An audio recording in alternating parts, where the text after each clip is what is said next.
It started the morning after the wedding, when the house still smelled like flowers and burnt candles, and everyone spoke in soft, tired voices.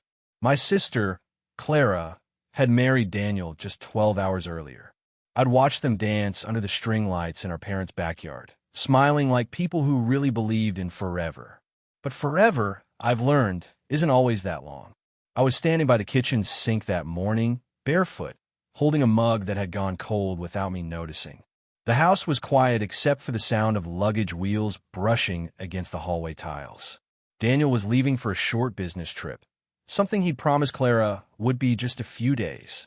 When I turned, he was there, leaning against the doorway, hair still damp from a rush shower, tie hanging loose around his neck.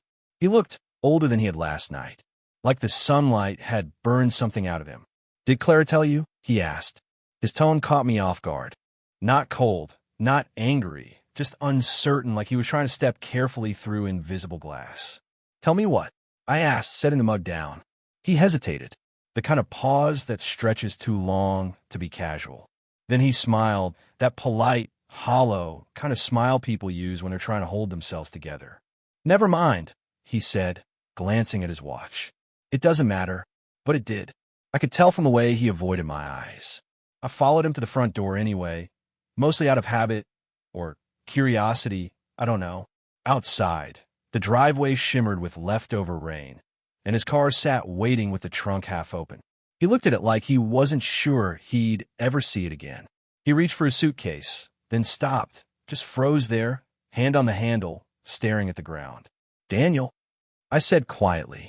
He looked up, and for the first time, I noticed something in his eyes that didn't belong there, a mix of exhaustion and something else. Guilt, maybe, or fear. He took a step closer, enough that I could smell the faint trace of his aftershave, sharp and clean, almost sterile.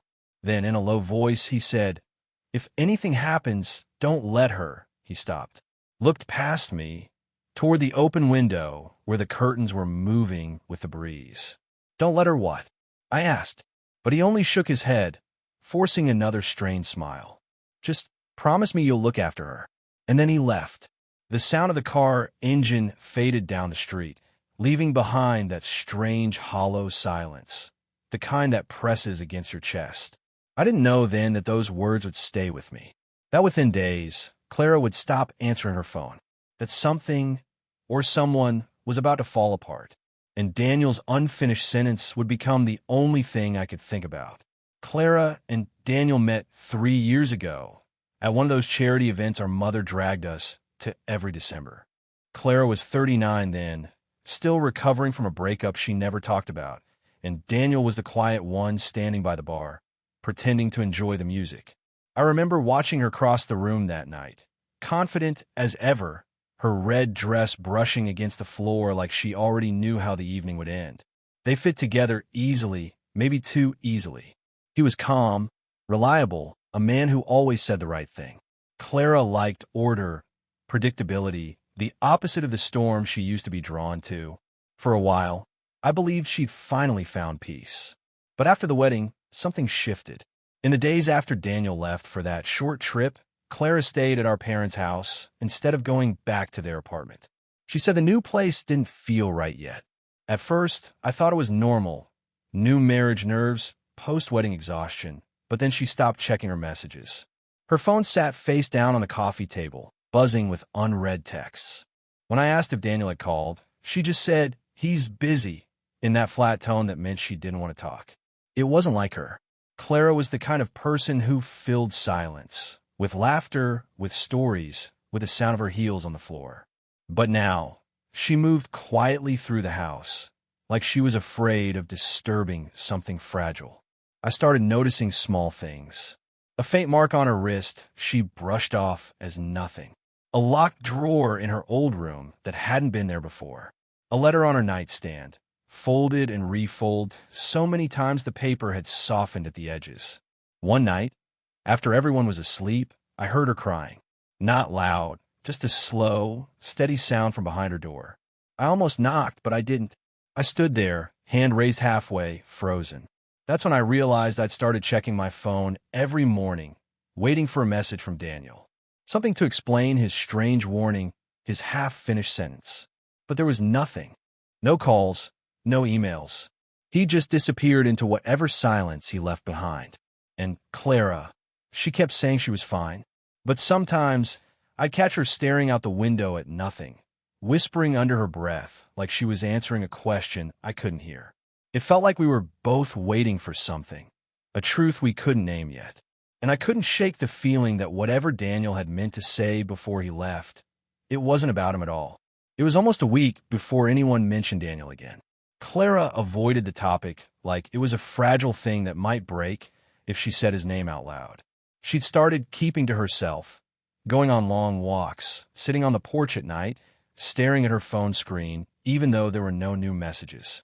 Then one afternoon, while she was out, I went to grab a sweater from her old room and saw the letter again, the one she'd kept folded on her nightstand. This time it was gone. In its place, a small silver key. Something about it felt deliberate, almost like a message she didn't want to send in words. That evening, over dinner, I tried to bring it up. "So, have you heard from him?" I asked lightly, pretending to stir my soup. Clara didn't look up. "He's fine."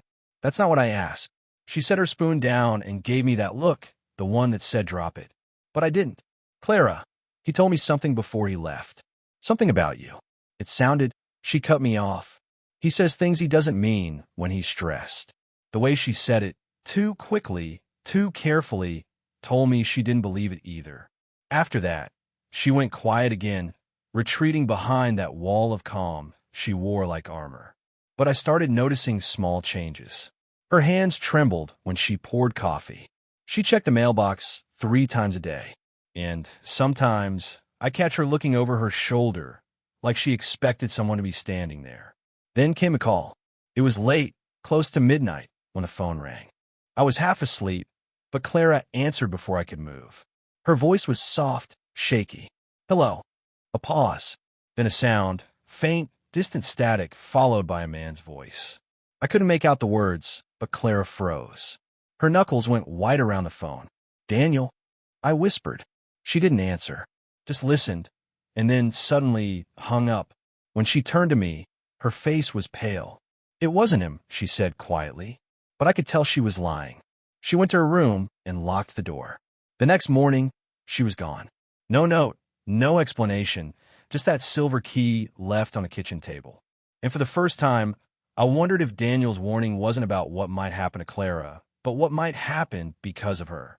The morning after Clara disappeared, the house felt hollow, too quiet, like it was holding its breath.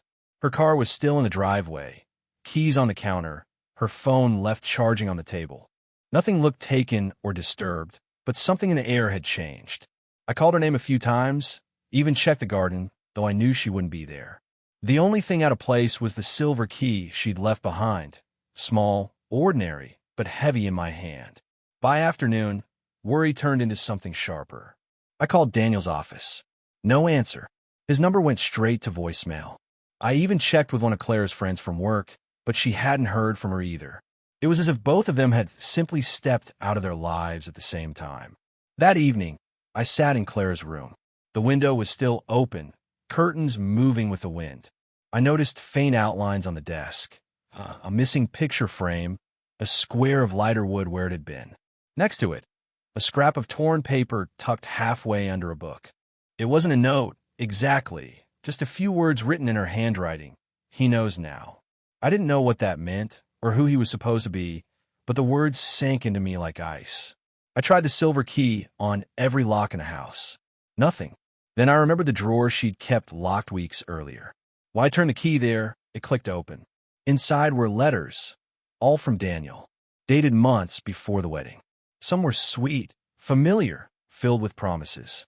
Others were different, fragments of arguments, doubts, words scratched out and rewritten. And the last one wasn't from him at all. It was from Clara, a reply she'd never sent. It said, "I know what you did, Daniel. You think she doesn't, but she will." I didn't understand, not fully. But whatever secret lived between them hadn't started after the wedding. It had been there all along, buried under smiles and quiet dinners. A noise from the hallway made me freeze, the creak of a floorboard, slow and deliberate. I turned off the lamp and listened. For a moment, nothing. Then a soft knock on the front door. 3 times. Slow. Even. My throat went dry. Through the glass panel, I saw a shape, tall still, waiting. When I stepped closer, the porch light flickered once, then steadied. And I realized, with a sudden chill, that it wasn't Daniel standing there. It was someone else, holding the missing picture frame. I froze at the sight of the figure on the porch. The porch light flickered again, catching the glass frame in his hand, the same one missing from Clara's desk. My pulse hammered in my throat. When I opened the door, the man stepped back slightly, almost cautious. He was older, maybe mid-40s, wearing a rain-soaked jacket and carrying a small envelope tucked under his arm. "I'm sorry," he said quietly. "You don't know me. My name's Evan." I hesitated. "Do you know my sister?" His eyes flicked toward the house behind me, then down to the picture frame. "Yes," he said after a pause. "And your brother-in-law. Both of them." I motioned for him to come inside. The air outside smelled like rain and wet soil, but inside it was dry, almost stale. I led him to the living room. He set the frame on the table, face down.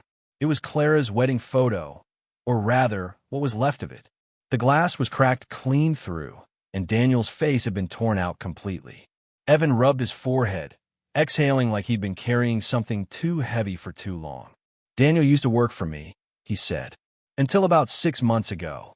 I sat across from him, the unease growing tighter. "And Clara?" He hesitated again. "She found something she shouldn't have. Something you tried to hide." He slid the envelope toward me. Inside were photocopies, emails, financial statements, transfers. I didn't understand all of it, but I could see Daniel's name everywhere. And Clara's, too. Her signature on something that looked like a legal document. "She didn't sign these," I said quietly. Evan nodded. "She told me that. Said he'd forged her signature before the wedding." The words hit me hard. "Why come here now? Why bring this?" "Because she called me 2 nights ago," he said, voice low. "Said if something happened, I should give you that." The room went still. "You talked to her?" I asked, my voice barely a whisper. "She sounded scared," he said.